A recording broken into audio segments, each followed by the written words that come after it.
This week at the Tiara Talk Show, we welcome back our Cast Member Corner segment in which we speak to past or current cast members of the Disney theme parks from around the world. Hello, everyone. My name is Jennifer Oakes, and I used to perform Princess Jasmine at Disney and Pocahontas, as well as different characters in Disney Entertainment. Been a huge fan of your YouTube videos for a while now, so it's really an honor to have you on the show. And I also found a couple months ago that you are in my family's Disney photo albums, which we'll get to in a second. But first and foremost, you're a big Disney fan. So I'd love to hear your transition of being a fan of the company to actually working for the company. Oh, wow. Well, I think like everyone, you've watched the Disney Channel as a kid growing up. You grow so attached to all the characters, and then you've seen all the movies. You've gone to the movie theater. And then my family moved to Orlando when I was about 12. And we used to go like once or twice a year to the theme parks. I didn't get to go as often as I would have liked, or some of my friends went. But when I started dating my husband, like I was around 19 or 20 years old, about 19, he got us annual passes to Disney. And, it had never really occurred to me that I could be a Disney character at a theme park. I don't know, that was just something that, you just saw Cinderella at Disney. It wasn't a real job until one day my husband was like, you could do that Princess Jasmine character. And I was like, what? Like something clicked. Like it never, I don't know. It was like a dream come true. What? I could be a princess? Like what? Or dress like one, or, because when you see the characters in the park, you get so excited, or at least I did. I would freak out. It's Aladdin. It's Donald. It's Pinocchio. Yeah, I would do the same thing too. So you're not alone on that boat. But, you said that you worked there from about 2004 to about 2009, and things change over the years. Audition processes change. But what was the audition process like for you when you went out to audition for a Disney character?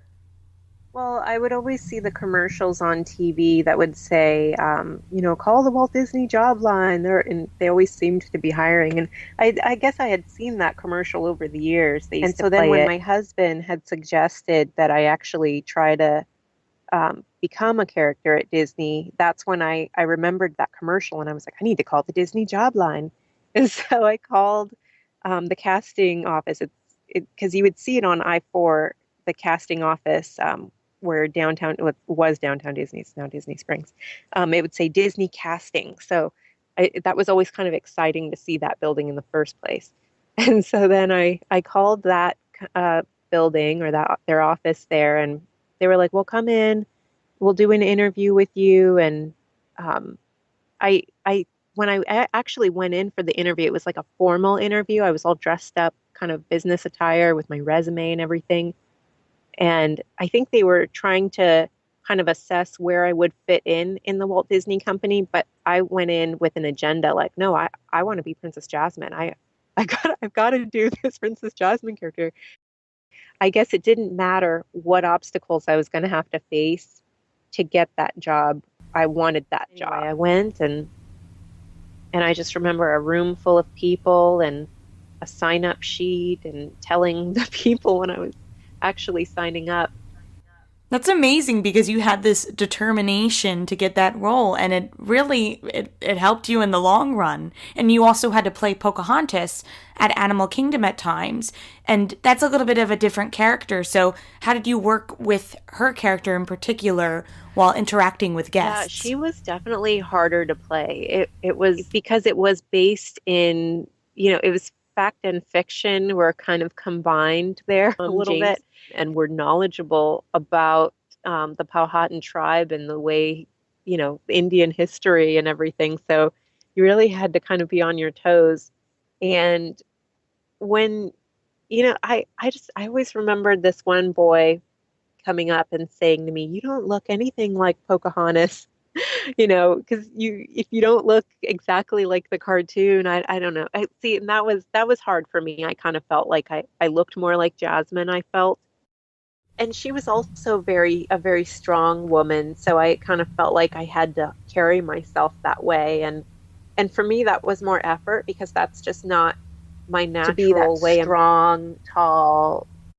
But I like to think I did a decent job when I had It's like to do joy it. everywhere you go. It's joy coming into work, joy dressing up as the character, joy that you're giving to the people. You're super blessed when you get to do the job, I think.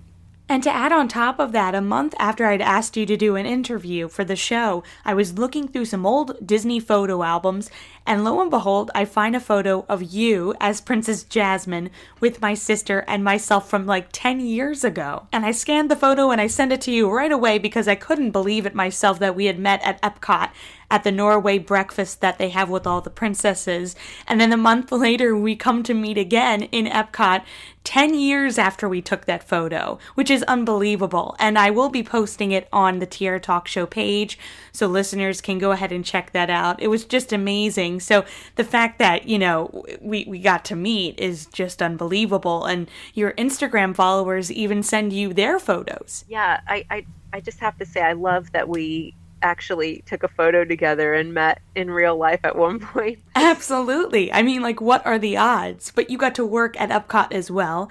11 pavilions, 11 different countries represented. And I can only imagine, you know, getting a chance to wander the pavilions and go to lunch in China and then go to dinner at the UK pavilion. You know, what was that experience like for you? Yeah, I loved working in the Norway pavilion so much. Well, you're around all those restaurants. So I remember at lunchtime, like the girls and we would get off set and we would go pick a place to eat. And, you know, whether we wanted to go to the Norway bakery or, you know, you would get back into your street clothes and sneak off into the park and you'd be all around the park guests. And sometimes you would see even kids that you had just met in the restaurant like an hour ago and they would be standing in line, you know, at the same food area or something.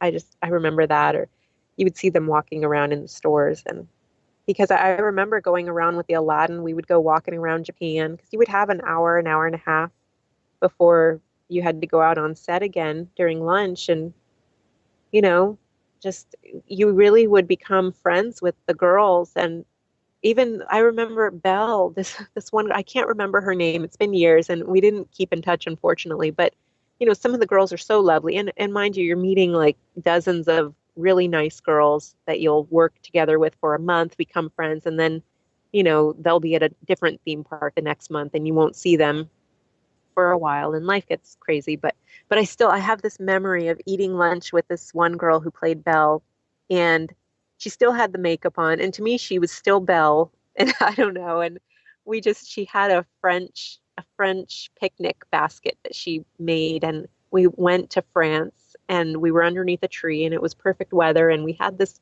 lovely picnic together with a Perrier bottle and a French baguette and everything. And I was like, how perfect is this? In France at Disney with a French baguette and some Perrier. And, you know, it was really nice. And so to me, she was just still dressed in that Belle outfit is how I envisioned her. And yeah, you're friends with them on set and off set. I think it just makes the experience a lot more magical. And now you have 2 children of your own and you're taking them to Walt Disney World to experience the attractions, to see the shows, to meet the characters. So what is it like seeing the parks through their eyes? I thought that being a Disney princess was fun and I thought it was the greatest thing ever. But to be a mom and see your kids with the princesses it blows everything out of the water and nothing compares to that.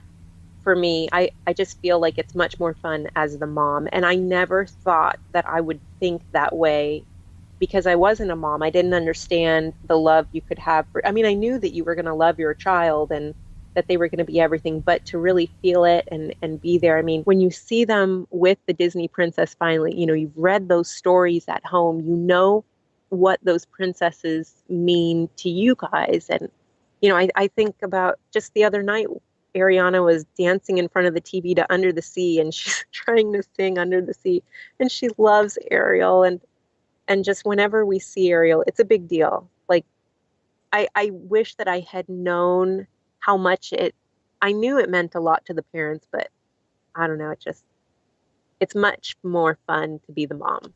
So besides getting married and becoming a mom, what have you done since being a Disney princess? I did go on to work at the Disney's Grand Floridian Spa, which I am planning to film a video talking about that.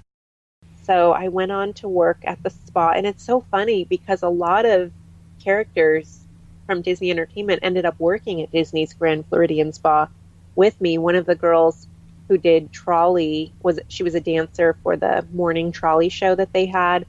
She was a facialist alongside me. I did facials.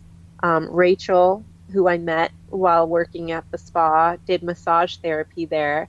One of the girls who was Tinkerbell and a dancer as well, she worked alongside me.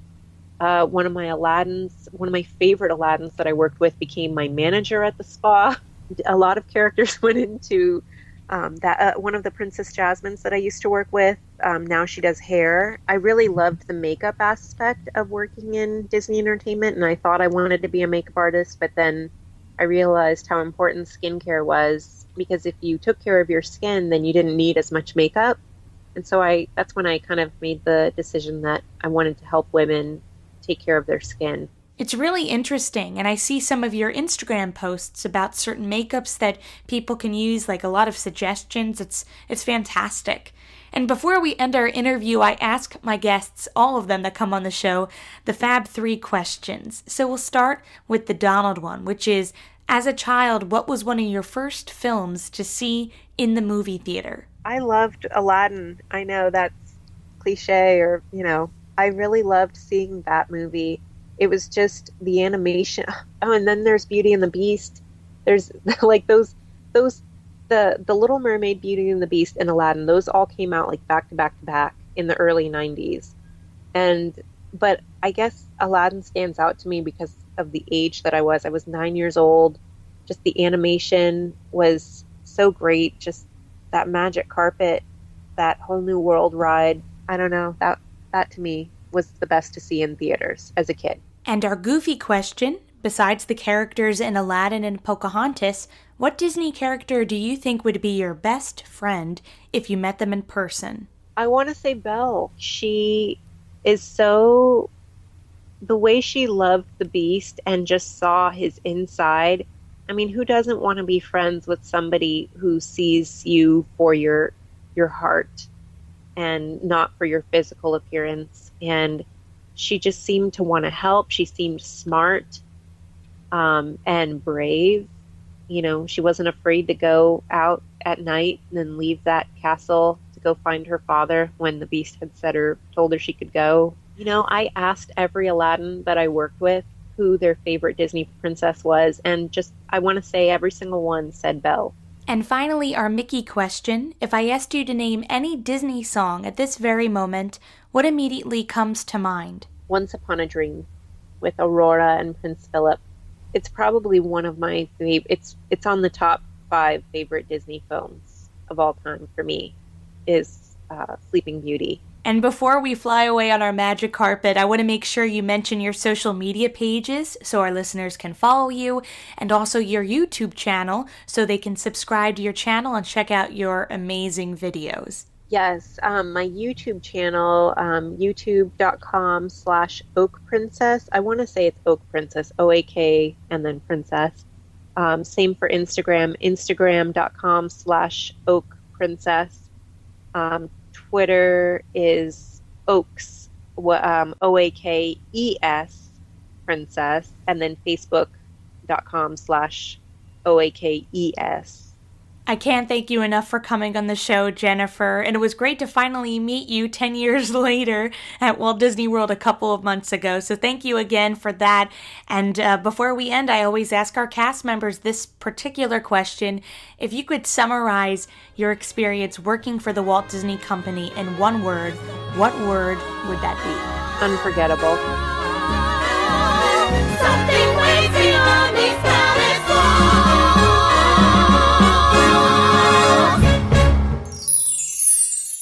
If I do marry, I want it to be for love.